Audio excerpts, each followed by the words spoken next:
السلام عليكم ورحمة الله وبركاته، شلونكم يا جماعة الخير؟ شلون صحة؟ إن شاء الله بخير. في واحد من الأشخاص هنا قال لي إنه في منظمة اسمها تافل أو لا، هو تابع للمنظمة، الموقع اسمه أو المكان اسمه التافل. هذا بيعطي أغراض مشكلة من كان فواكه وخضروات وبعض الأطعمة ب2 يورو. طبعا 2 يورو مشان تسجيل، وبس سجلت راح تصير تروح على طول. كل أسبوع تروح مرتين تجيب منها عندهم هالأغراض هاي مجانا.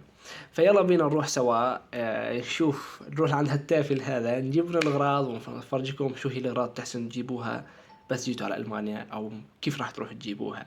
تمام. فشاهد الفيديو الأخير إن شاء الله ما راح أطول عليكم، يلا بينا نبدأ. هلا نحن رايحين بالباصات طبعا، لأنه المنطقة بعيدة من هون ما يقارب 15 كيلومتر، فستاخذ معنا طريق شي ساعة، لأن الباص بتنزل الباص تطلع الباص. يلا نروح نشوف شو راح يطلع عنا من هالتافل هذا. وهي نحن وصلنا محطة الباص، قاعدين عم نستنى الباص. بصراحة حابب انوه عن شغلة، وهي الباصات هون بألمانيا من ابشع ابشع المواصلات. يعني اذا بدك تروح على موعد او على مكان، بدك تستنى تروح قبل ساعة ونص، مثلا موعدك الساعة 2. لو كانت حتى المنطقة قريبة منك بجوز تطلع باص واحد، لازم تروح قبل بساعة ونص تطلع، لأني بجوز الباص ما يجي، والباص التاني كمان ما يجي، والباص التالت بجوز كمان يجي أو ما يجي، وإن جاي بجوز تروح على حالك الموعد. فالواحد بده يطلع بكير كتير مشان حي الله موعد عنده إياه، حتى لو كانت منطقة قريبة منه. 12 وربع هلا قاعدين نستنى. المنطقة ما بعيدة كتير، بس هو إن شاء الله ما يروح علينا الباص. وأخيرا إجا الباص حبيبنا اللزم، اللي والله ما روحنا أو راح علينا. يلا بينا. واخيرا هي وصلنا. حاليا احنا قدام المركز، بدنا نشوف شو بدنا نسجل او شو بدنا نعطي القروض، وبعدين ناخذ الغنايم. هلا قمنا بالتقديم، واعطانا هذا مدير هون بالتافل اعطانا هي الارقام. طبعا حتى اعطينا 2 يورو اخذنا عنا، يعني بياخذوا مال شيء رمزي، يعني بياخذوا مصاري 2 يورو. بدينا نشوف قديش بده يطلع عنا بهال2 يورو. شفت شيء هون انه ضحكني بعض الشيء. هون بيجوا الاكرام بالسيارات تاعهم مشان ياخذوا هي المعونة، هي الإغاثة.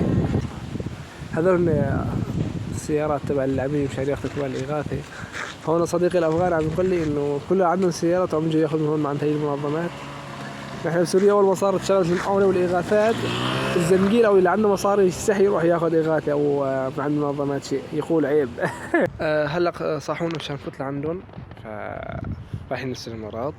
وهي يسألون عن الأغراض يا شباب. طبعا كيسين كبار كتار حتى يعني. راح اروح هلا على البيت، وهنيك راح افرد وافرجيكم اياهم شو بيهم 2 يورو شو اخذت. وهي اخيرا وصلنا البيت. طبعا بصراحة تعبوني هالكياس. يلا بينا نفرد ونطالع شو في عنا. راح نبلش بكيس الخضرة. او يعني كمان اوه هيك من فيديو ليتني بصل احمر. حتى حاط معك صورة زبدة بس. يلا بينا.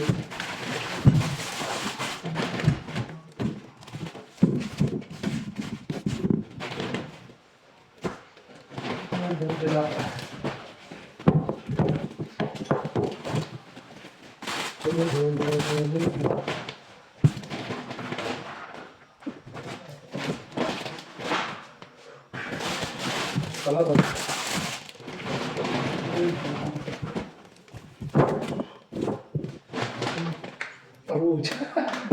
إذا صوروا كل شوي ما طلع راح ياخذ مننا وقت كثير، راح اوقف التصوير اطالع الاغراض افرجيكم اياها. وهي يا جماعة الخير خلصت تصفية الأغراض. مثل ما انتم شايفين، فجل وبطاطا وبرتقال وليمون وبندورة، موز. طبعا الموز كان أكثر من هيك بس أنا على الطريق أكلناه، وحتى شوي مستوي هذا. عنب، جرجير، فطر بأنواعه. طبعا هاي كمان بيها فطر، وأناناس، نعناع مغلف، وهذا توت بري، خس، سلطة، فليفلي. مثل ما انتم شايفين شو بدي أعمل. بس هي مميزة، هي نعناع مع تربته مع علبة يعني.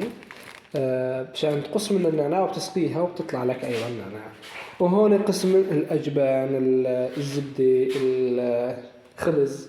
هذا خبز طبعا بمكسرات. وهي كمان خبز هون في 4-5 قطع خبز. جبنة، فروج بده بس تسخين، عطون، شوكولاتة، هي صوص ما بعرف شو، حليب، ولا ننسى الشامبو كمان حتى يعني. هاي الأغراض كلها ب2 يورو كبداية فقط. هاي بياخدوها أشياء بياخدوها رمزي فقط مشان المنظمة نفسها. طبعا الواحد بعد ما يسجلوا له كل أسبوع بيحسن يصير يروح، راح يجي دوره ويصير كل أسبوع يروح مرة أو مرتين، بيحسن يروح يجيب هالأغراض هي كلها. مثل ما انتم شايفين. أنا ناس كيف قلت لكم سلطة مفرومة وجاهزة خيار. وهي هيك يا جماعة الخير بنكون خلص الفيديو. فأرجو منكم الاشتراك ودعم القناة. طبعا إن شاء الله راح تتحسن أكثر من هيك، راح نبلش بسرد مواضيع أفضل أو فلوكات أحسن، وإن شاء الله تكونوا استفدتوا. إذا جيتوا على ألمانيا لا تروحوا على حالكم. هذا التافل طلع مو تافل، طلع كريم وابن حلال. حرام يكون اسمه تافل.